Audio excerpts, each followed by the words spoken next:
Company के मालिक ने अपनी बेटी आयुषी की सालगिरह के लिए एक बड़ा सा फंक्शन रखा था और ऑफिस के सभी लोगों को बुलाया गया था। मैं अपनी पत्नी रिया के साथ पहुंचा था तो हॉल में चारों तरफ रंगीन लाइटें चल रही थी। लोग फोटो ले रहे थे और हर तरफ चहल पहल थी। रिया हमेशा की तरह चुपचाप मेरे साथ चल रही थी। वह कभी भीड़ में खुलकर नहीं रहती थी और आज वही था। बस उसकी आंखों में हल्की सी घबराहट जो मुझे स्पष्ट नजर आ रही थी। मैंने उसे कुछ पूछ पाता उससे पहले ही मुझे महसूस हुआ कि किसी की नज़रें हम पर टिक गई हैं। मैंने मुड़कर देखा तो मालिक का बड़ा भाई रुद्र चौहान मल्होत्रा दूर से ही हमारी तरफ देख रहा था। उसकी नज़रें बार बार रिया पर जा रही थी, जैसे वह उसे पहचानने की कोशिश कर रहा हो या शायद उस पर ध्यान दे रहा हो। रिया ने तुरंत अपना चेहरा दूसरी तरफ कर लिया, लेकिन रुद्र चौहान की नज़रें मुझे बेचैन कर गई।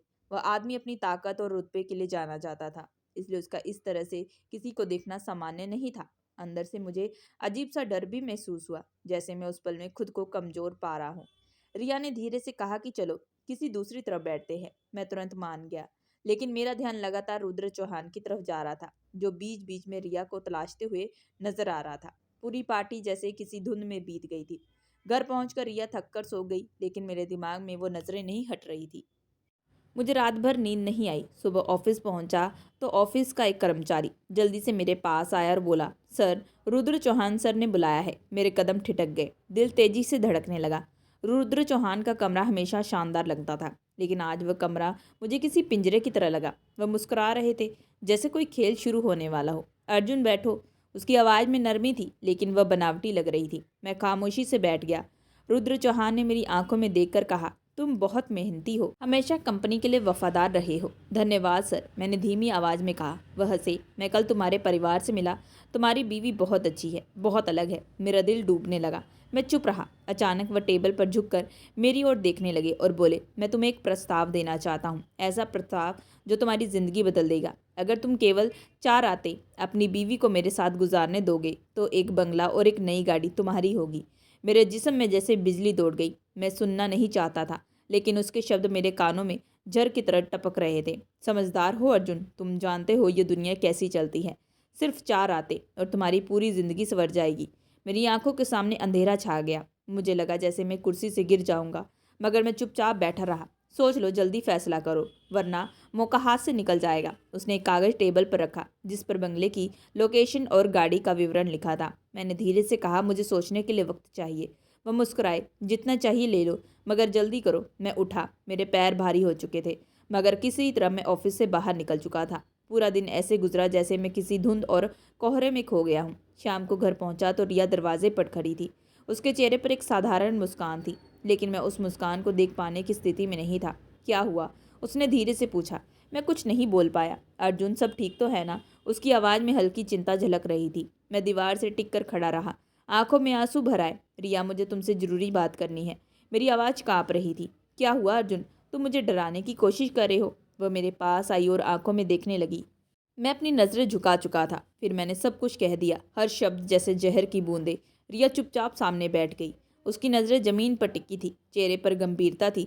अचानक उसने अपनी नज़रें उठाई। उसकी आंखें लाल थी, लेकिन आंसू नहीं थे। उसमें एक अजीब सी कठोरता झलक रही थी। मैं तैयार हूँ, लेकिन सिर्फ एक शर्त पर। उसकी आवाज़ धीमी थी, लेकिन निर्णायक। मेरे दिल की धड़कनें ठहर सी गई थी। कौन सी शर्त? मेरी आवाज़ थराई हुई थी। मैं उस फार्म हाउस जाने को तैयार हूँ, लेकिन मैं हर पल रिकॉर्ड करूंगी, उसका वीडियो बनाऊंगी, हर हरकत, हर शब्द को कैद करूंगी, ताकि सच दुनिया के सामने आए। मुझे लगा जैसे कानों ने धोखा दिया हो। तुम सच में वीडियो बनाना चाहती हो? हाँ, उसने दृढ़ता से कहा। जिसने हमें अपमानित करने की कोशिश की है, मैं उसके उसी की चाल का शिकार बनाऊंगी। यही मेरा बदला होगा। मैं दंग रह गया। मुझे लगा था कि वह शायद मुझे सुनना तक नहीं चाहेगी या मुझसे दूर हो जाएगी, लेकिन उसके इरादे मेरी कल्पना से भी कहीं आगे थे। उस पल मैं उसे देखता ही रह गया। वो औरत जो हमेशा शांत और विनम्र रहती थी, आज उसने अपने साहस और मकसद के लिए पूरी तरह तैयार थी। वह औरत जो हर लड़ाई से बचती थी, आज अपने कदम जंग के मैदान में रख चुकी थी। मैंने कहा, रिया, ये बहुत खतरनाक है। रुद्र चौहान मल्होत्रा कोई मामूली आदमी नहीं है। उसके पास पैसा, शक्ति और पहुंच सब कुछ है। अगर उसने हमें नुकसान पहुंचाया तो हम पहले ही नुकसान में हैं।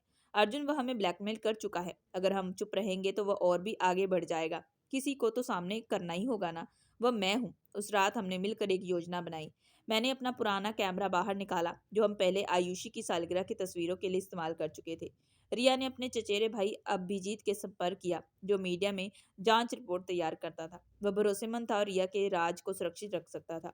अभिजीत ने गंभीर आवाज में कहा, वीडियो तभी असरदार होगा जब उसकी हर हरकत हर स्पष्ट रूप से सामने आए। हर पल रिकॉर्ड होना चाहिए, कोई भी मौका ना छोड़ो। हमने बाजार से एक छोटा छुपाने योग्य कैमरा खरीदा। रिया ने उसे अपने दुपट्टे के किनारों में सिलवा दिया और बैकअप के लिए एक मोबाइल भी बैग में रख लिया। अभिजीत ने सारी तकनीकी जांच पूरी की और गंभीरता से कहा, दिल मजबूत रखना, यह कदम या तो तुम्हें तबाह कर देगा या बहुतों को बचा लेगा। अगले दिन रिया ने ऑफिस की कुछ महिलाओं के पास जाकर बातचीत शुरू की, जिनके बारे में अफवाहें थी। शुरुआत में सबने टाल मटोल किया, लेकिन फिर एक लड़की मोनिका धीरे से बोली, मैं रुद्र चौहान मल्होत्रा के रवैये से परेशान हूँ। अगर तुम सच में कुछ करने जा रही हो तो मैं गवाह बनूंगी। उसकी आंखों में नफरत और डर दोनों थे, लेकिन साथ ही साथ साहस और झलक रहा था। वह छोटा सा संकेत रिया के इरादों को और मजबूत कर गया और मैं बस उसे देखता ही रह गया। वह औरत जो कल तक अपनी खामोशी को ताकत मानती थी, आज न्याय के लिए आवाज उठाने को तैयार थी। अगली सुबह ऑफिस समय से पहले पहुंचा। वहां का माहौल हमेशा की तरह प्रभावशाली था, लेकिन आज मुझे वह माहौल किसी चुनौती का हिस्सा लग रहा था।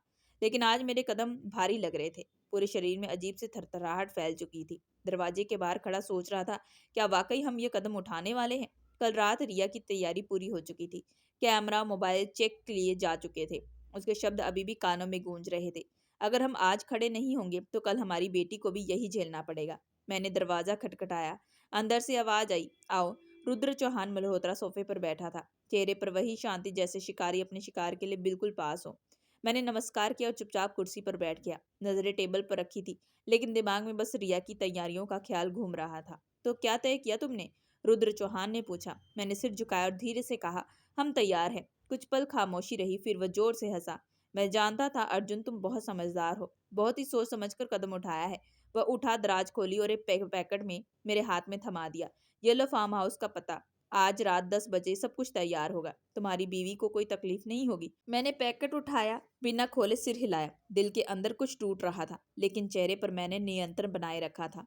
अर्जुन, तुम्हें अंदाजा नहीं कि तुम्हारी जिंदगी कैसे बदलने वाली है। एक बंगला, एक नई गाड़ी और वो सब कुछ जो तुमने कभी सोचा भी नहीं होगा। उसने कंधे पर हाथ रखा, जैसे कोई मालिक अपने नौकर को भरोसा दिला रहा हो। मैं उठ खड़ा हुआ, धन्यवाद सर। और हाँ, उसने रोका, किसी से कुछ मत कहना, ये सिर्फ हमारे बीच रहे बात। जी सर। ऑफिस से निकलते ही मैंने रिया को मैसेज किया कि काम हो गया, वह आज रात तैयार है। रिया का तुरंत जवाब आया, सब रिकॉर्डिंग के लिए सेट है, बैटरी भी पूरी चार्ज। मैं सीधे अपने दोस्त विशाल के पास गया, जो इलेक्ट्रॉनिक स्टोर में काम करता था। चुपके से 2 वायरलेस ऑडियो रिकॉर्ड लिए, एक रिया के दुपट्टे में लगाना था और दूसरा बैग में। विशाल ने फिर से इस्तेमाल का तरीका समझाया, क्योंकि इस बार कोई गलती नहीं हो सकती थी। सब तैयार है? विशाल ने पूछा। मैंने छोटा सा जवाब दिया, बस एक सच सबके सामने लाना है। शाम तक हमने प्लान को अंतिम रूप दिया। रिया ने हल्का नीला दुपट्टा पहना, जिसमें कैमरा छुपा हुआ था। हल्का मेकअप किया ताकि रुद्र चौहान को कोई शक ना हो। बैग में मोबाइल रखा, जिसमें ऐप लाइव रिकॉर्डिंग कर रही थी, ऑडियो और वीडियो दोनों। मैं उससे पूछा, तब सच में तैयार हो? ये जोखिम भरा हो सकता है। उसने आंखों में आंखें डालकर कहा, अगर हम आज खड़े नहीं होंगे तो कल कोई और लड़ेगा, शायद हमारी बेटी। मैं ये बोझ उस पर नहीं डालना चाहती। रात 10 बजे अंधेरा घना हो चुका था। मैंने रिया को फार्म हाउस के पास छोड़ दिया। घर लौटते ही दिल वही अटका हुआ था, दीवारें जैसे और तंग हो गई। घड़ी की सुइयां धीमी और हर आवाज खतरनाक घंटी की तरह लग रही थी। मैंने लाइट बंद की, सिर्फ मोबाइल की टिमटिमाहट स्क्रीन पर थी, जिस पर अभिजीत से लाइव फीड हो रही थी। आवाज बंद थी, लेकिन दृश्य सब कुछ बयां कर रहे थे। रिया फार्म हाउस में दाखिल हो चुकी थी। कैमरा हर एक कोना कैद कर लिया था। रुद्र चौहान के चेहरे पर वही घमंडी मुस्कान, वही बिगड़े हुए रईस का आत्मविश्वास, और उसके कदम धीरे धीरे रिया की ओर बढ़ रहे थे। मैं पसीने से भीग गया था। आंखें बंद की और भगवान से प्रार्थना की कि वह उसे सुरक्षित रखना। अभिजीत का मैसेज आया, रिकॉर्डिंग सही चल रही है, घबराना मत। मैंने जवाब दिया, भगवान करे वो उसे कोई नुकसान ना पहुंचाए। लगभग 30 मिनट तक सब कुछ खामोश रहा। फिर अचानक अभिजीत का फोन आया। वह बाहर निकल चुकी है। गाड़ी कहाँ है? मैंने तेजी से घर से निकला, गाड़ी स्टार्ट की और फार्म हाउस की ओर बढ़ा। कुछ ही मिनटों में सुनसान सड़क पर रिया दिखाई दी। चेहरे पर हल्की थकान थी, लेकिन आंखों में वही चमक, विजेता। जैसे मैंने गाड़ी रोकी, वह चुपचाप बैठ गई। कुछ पल हम दोनों चुप रहे, फिर उसने धीरे से कहा, सब कुछ रिकॉर्ड हो गया है। वो थप्पड़, वो चीख, वो अपमान, सब मैंने बोलने की कोशिश की, लेकिन शब्द फिसल गए। गाड़ी स्टार्ट की और हम दोनों घर की ओर लौट चले। घर पहुंचते ही रिया ने सबसे पहले अपना बैग खोला। वो मोबाइल को पावर बैंक से अलग करती हुई और तुरंत अभिजीत को वीडियो भेजने लगी। एक कॉपी मुझे दो, एक क्लाउड में अपलोड कर दो। और एक यूएसबी में निकालो। अभिजीत ने शांत और पूरी तरह नियंत्रण में रहते हुए सलाह दी। वीडियो चल पड़ा। अभिजीत ने कहा, रिकॉर्डिंग बिल्कुल साफ है। रुद्र चौहान मल्होत्रा का चेहरा और आवाज दोनों स्पष्ट है। तुमने कमाल कर दिया। मैं उसके पास जाकर बैठ गया। रिया, तुम ठीक तो हो ना? उसने कुछ किया तो नहीं? रिया ने मेरी तरफ देखा। उसकी आंखों में अब सख्ती थी। हिम्मत ही नहीं हुई। जब मैंने थप्पड़ मारा तो उसके भीतर का डर वहीं दम तोड़ गया। मैं स्तंभ रह गया। तुमने थप्पड़ मारा? वह मुस्कुराई, लेकिन यह मुस्कान सामान्य नहीं थी। यह भीतर से उपजी हुई शांति थी। हाँ, और उसके बाद मैंने उसके चेहरे पर मिर्च छिड़क दी। वह चीख रहा था, पूरी तरह थरथराया हुआ था। उस रात हमने रिकॉर्डिंग बार बार देखी। रुद्र चौहान की हरकतें, लहजा और रिया की प्रतिक्रिया सब मिलकर पुख्ता सबूत बन गए थे। मैंने अभिजीत से कहा, कल लीगल सलाह लेंगे। अभिजीत ने हामी भरी। तुम अब अकेले नहीं हो, सच तुम्हारे साथ है। रात के 3 बज चुके थे। हमने हर फ्रेम को दोबारा जांचा। रिया ने खास पंक्तियां नोट की। तुम्हारी जिंदगी बदल दूंगा। खामोशी हमारी शर्त है। यह बात सिर्फ हमारे बीच रहेगी। अभिजीत ने बताया कि यह लाइनें अदालत में सीधे रुद्र चौहान के खिलाफ जाएगी। फिर रिया बोली, हम सिर्फ इस वीडियो से संतुष्ट नहीं होंगे।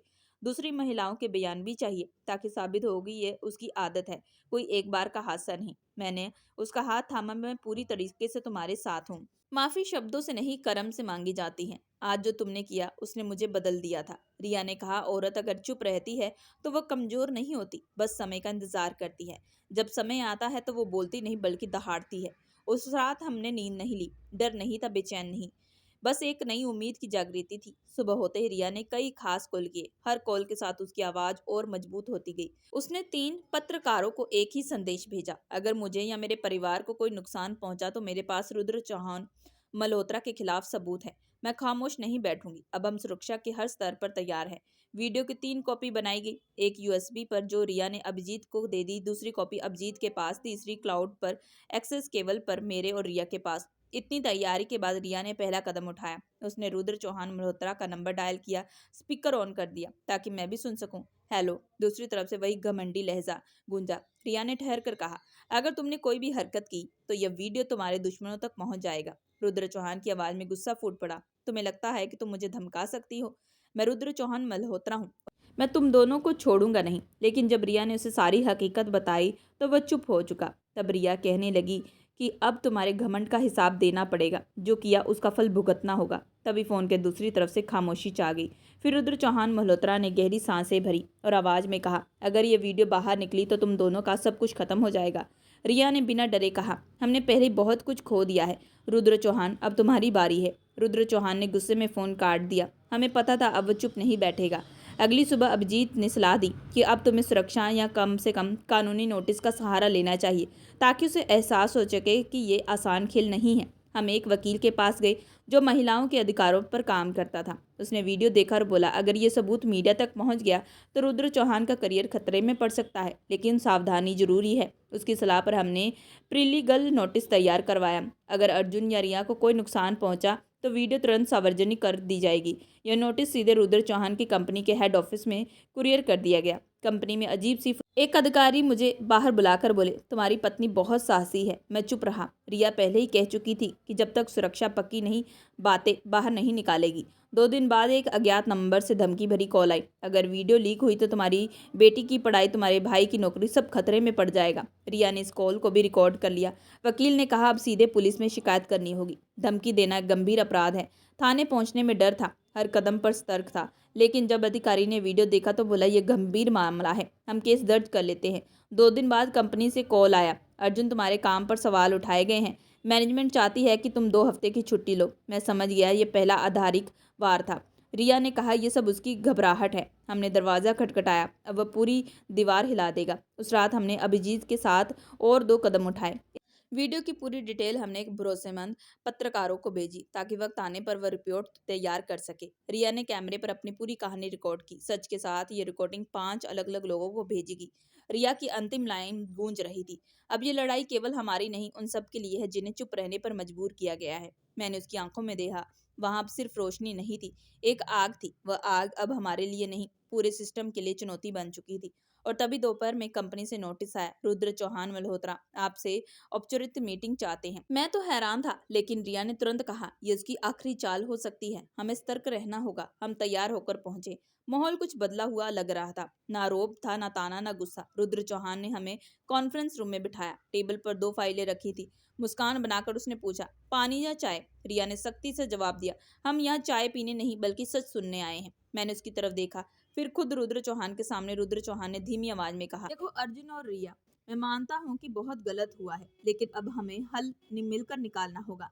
मैंने आश्चर्य से पूछा, हल? वह झुका, फाइल पर हाथ रखा और समझौता, ये वीडियो नष्ट करो और तुम्हें लाभ मिलेगा।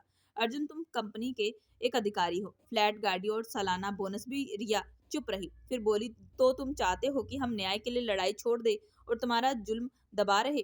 रुद्र चौहान ने मुस्कुराते हुए कहा, नहीं, ये एक नई शुरुआत हो सकती है। तुम लोग जीत चुके हो, मैं मान रहा हूँ। मैंने रुक कर सोचा, अपने अंदर के डर, परिवार की जिम्मेदारियां, रोजमर्रा की मुश्किलें, सब मेरे दिमाग में उभरी। लेकिन रिया का हाथ थामते ही हिचकिचाहट गायब होगी। उसकी पकड़ ने मुझे हिम्मत दी थी। मैंने ठान लिया कि हम अपने सिद्धांतों से समझौता नहीं करेंगे। मैं उस महिला के साथ हूँ जो सच के लिए खड़ी है। रुद्र चौहान की मुस्कान धीरे धीरे फीकी पड़ने लगी। उसने फाइल बंद की और गंभीर लहजे में कहा, सोच लो, दुनिया तुम्हारे साथ नहीं खड़ी होगी। वीडियो जारी किया तो लोग 2 दिन शोर मचाएंगे, फिर भूल जाएंगे, लेकिन तुम्हारी जिंदगी हमेशा बदल जाएगी, शायद बर्बाद भी। रिया ने ठंडी आवाज में कहा, हमने फैसला पहले ही कर लिया था, अब बस कार्रवाई बाकी है, हमें डर की जरूरत नहीं।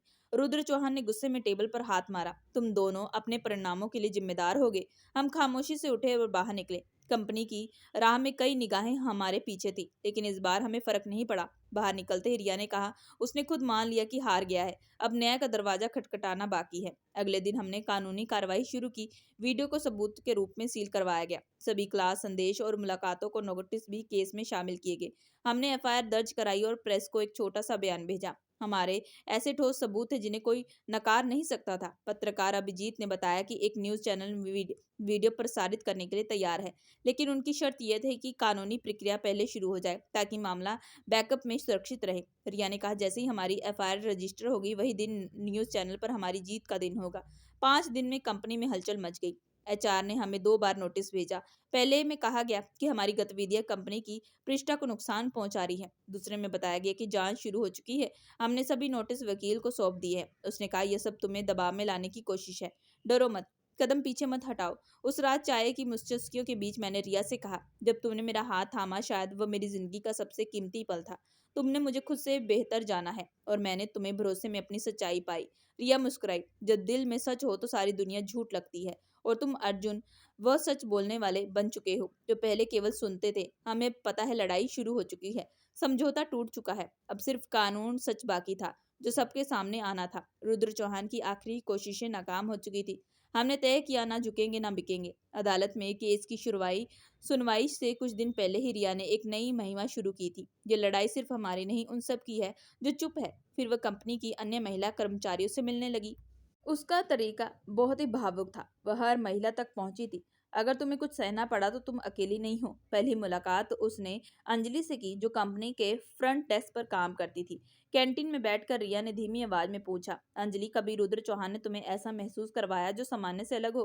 अंजलि कुछ देर चुप रही, फिर आंसुओं आंखों के साथ बोली, कई बार उसने इशारे किए, चाय के बहाने बुलाया, और जब मैं मना करती तो मेरा तबादला नाइट शिफ्ट में करवा देता। रिया ने अंजलि से बात ध्यान से सुनी और कहा, अगर तुम चाहो तो तुम्हारा बयान पूरी तरह गोपनीय रखा जाएगा, लेकिन अगर इसमें तुम्हारी आवाज़ शामिल हुई तो ये सिर्फ एक केस नहीं बल्कि एक मिसाल बनेगा। अंजलि ने थोड़ी हिचकिचाहट के बाद हामी भरी और अगले दिन अभिजीत के सामने अपना बयान रिकॉर्ड करवाया। इसके बाद रिया ने अकाउंट्स डिपार्टमेंट में भी एक वरिष्ठ महिला से बात की थी।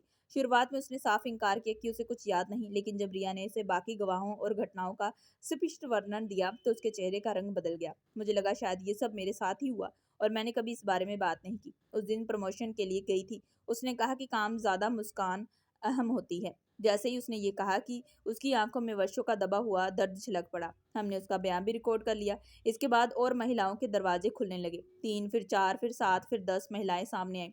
हर एक की कहानी अलग थी, लेकिन किरदार वही, रुद्र चौहान मल्होत्रा। किसी को उसके स्पर्श से परेशानी थी, किसी को नज़रों से और किसी को धमकी से, जो प्रमोशन के बदले मिलती थी। मैं रोज ऑफिस जाता और रिया शाम को उन महिलाओं में मिलती। उसका अंदाज कभी पीड़ित जैसा नहीं था, बल्कि एक मजबूत लीडर की तरह जो सामने वाले की बात सुनती, विश्वास जीती और उन्हें हमारी टीम में जोड़ती। एक दिन रिया ने मुझे बताया, ये सभी खामोशी गवाह है। अर्जुन, उन्हें आवाज देना हमारी जिम्मेदारी है। रुद्र चौहान के खिलाफ हमारा केस अब व्यक्तिगत नहीं रहा, ये एक सामूहिक गवाही बन रहा है।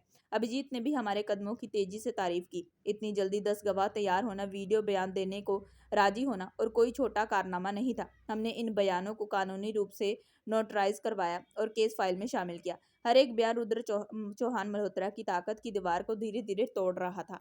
अचानक कंपनी के बोर्ड ऑफ डायरेक्टर की तरफ से रुद्र चौहान के खिलाफ पहली जांच का पत्र आया। सोशल मीडिया पर कुछ अफवाहें थी, लेकिन अब दबाव वास्तविक हो गया था। मैं ऑफिस में था जब ये पत्र आया कि एक वरिष्ठ अधिकारी मेरे पास आया और बोला, अर्जुन, तुम और तुम्हारी बीवी जो कर रहे हैं वह सिर्फ एक व्यक्ति का संघर्ष नहीं, ये पूरे सिस्टम के खिलाफ है। तुम तैयार हो उस परिणाम के लिए जो तुम्हारे साथ हो सकता है? मैंने शांत स्वर में कहा, अगर परिणाम की चिंता होती तो शुरुआत ही ना करते। रिया ने वह रात एक अहम मीटिंग में बताई। गवाह महिलाओं को इकट्ठा कर कानून, मीडिया और सामाजिक प्रतिक्रियाओं की भावनाओं से अवगत करवाया। उसने उन्हें समझाया कि सच बोलना हमेशा अदालत में जीत दिलाता है, लेकिन अंतरात्मा की जीत जरूरत होती है।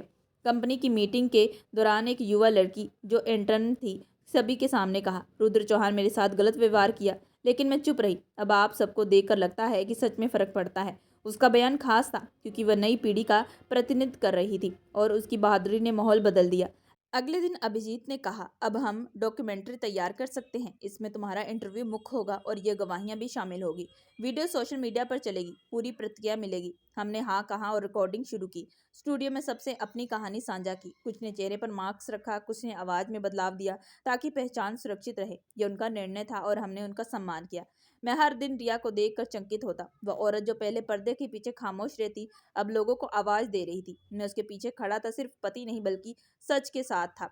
सच के कदम बढ़ने लगे। रुद्र चौहान मल्होत्रा के दबाव के बावजूद अब यह केवल एक केस नहीं था, बल्कि उन सभी आवाजों की लड़ाई बन चुकी थी जो सालों से दबी रही थी। ये शोर केवल एक व्यक्ति के खिलाफ नहीं था, बल्कि सिस्टम की खामोशी के खिलाफ था।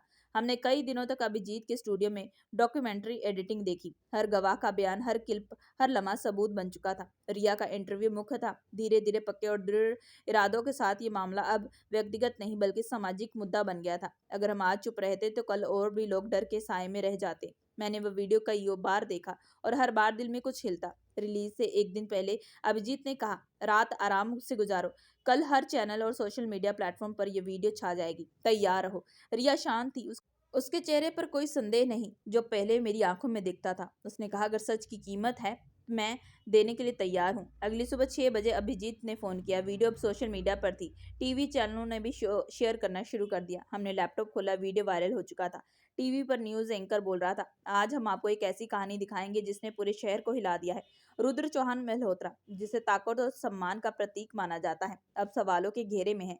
स्क्रीन पर रिया की तस्वीर आई। वह पल जब उसने वीडियो रिकॉर्डिंग में रुद्र चौहान को रोका था। उसके शब्द अंदाज साफ दिखाई दे रहे थे। मैंने उसका हाथ थामा और वो मुस्कुराकर मेरी तरफ देखी। ये सब तुम्हारी वजह से हुआ है। मैंने कहा, नहीं अर्जुन, ये सब उन लोगों की वजह से हुआ है जो सालों से चुप थे और अब बोलने लगे हैं। उसका जवाब सरल था पर पूरे समाज का आईना था। हमने अलग अलग चैनलों पर खबरें देखी थी। सबकी मुख्य खबर यही थी कि रिपोर्टर्स कंपनी के बाहर खड़े थे। हर गुप्ता इंटरनेशनल कंस्ट्रक्शन के हेड ऑफिस के बाहर है, जहां रुद्र चौहान मल्होत्रा के खिलाफ आरोप गूंज रहे थे। कंपनी ने जवाब दिया कि हम मामले की जांच के लिए कमेटी बना रहे हैं। अगर आरोपी सही साबित हुए तो रुद्र चौहान मल्होत्रा को निलंबित किया जाएगा। इसी बीच रिया को इंटर्न से मैसेज आया, मैडम, मैंने भी सोशल मीडिया पर सच रख लिया। आपने हिम्मत दी, यह असली बदलाव था। लोग अब डर नहीं रहे थे। दोपहर में अभिजीत आया, लैपटॉप खोला और बताया, पिछले 6 घंटे में डॉक्यूमेंट्री के 5 करोड़ व्यूज़, हजारों कमेंट और सच के पक्ष में एक मशहूर एनजीओ ने भी हमारी कोशिश का समर्थन करने की इच्छा जताई है।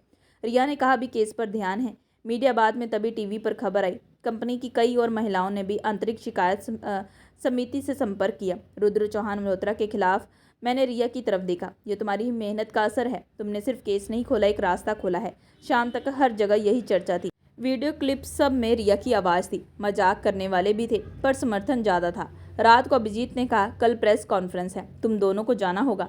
मैं हिचक गया। रिया अकेली जाएगी? हम दोनों जाएंगे। अर्जुन, ये सिर्फ मेरी कहानी नहीं, तुम्हारी भी है। तुम्हारी शुरू हुई है। अभिजीत ने सवालों की सूची बनाई और कहा, यह वह पल है जब सच की गूंज ताकतवर को हिला देगी। उस रात सोने से पहले मैंने रिया से कहा, तुमने मुझे सच के साथ चलना सिखाया है। मैं कभी सोच भी नहीं सकता था कि हम एक दिन इस मुकाम तक पहुंचेंगे। रिया ने चिराग बुझाते हुए जवाब दिया, सच हमेशा मजबूत रहता है अर्जुन, बस उस वक्त लगता है। उसे पहचानने में मैंने उसकी हथेली थामी और पहली बार महसूस किया कि मेरा वजूद किसी बड़े उद्देश्य का हिस्सा है। सच की गूंज अब केवल आवाज़ नहीं बल्कि आंदोलन बन चुकी थी। डॉक्यूमेंट्री के प्रसारित होने के तीसरे दिन कंपनी में एक महत्वपूर्ण मीटिंग हुई। रिया को पहले ही पता चल गया था कि शेयर धारकों से बेचैनी बढ़ चुकी। रिया ने खुशी जाहिर नहीं की, बस कहा, ये केवल पहली हार है, बाकी बदलाव अभी बाकी है। अगले दिन सुबह 8:30 बजे कंपनी ने आधिकारिक बयान जारी किया। गुप्ता इंटरनेशनल कंस्ट्रक्शन ने रुद्र चौहान मल्होत्रा को अस्थायी रूप से निलंबित कर दिया जब तक आंतरिक जांच पूरी नहीं होती।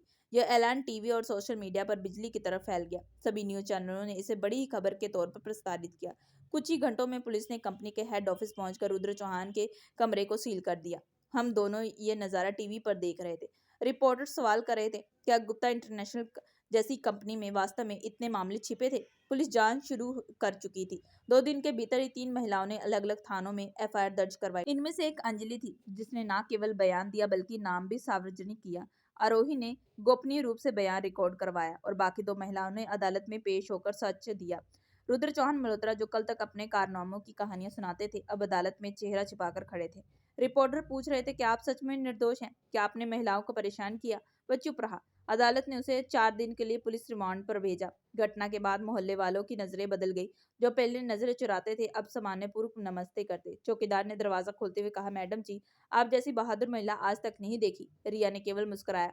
ऑफिस में मेरे सहकर्मियों ने सराहा, हमें अंदाजा नहीं था कि तुम दोनों इतना बड़ा कदम उठाओगे। मैंने सिर हिलाकर कहा, ये कदम हमने नहीं उठाया, सच ने उठवाया है। रिया घर आकर सारे पत्र और रिपोर्ट्स व्यवस्थित करने लगी, जिन्हें हम अदालत में पेश करने वाले थे। अदालत में केस की नींव मजबूत हो चुकी थी। रुद्र चौहान का वकील केवल दूरी के बहाने बना रहा था।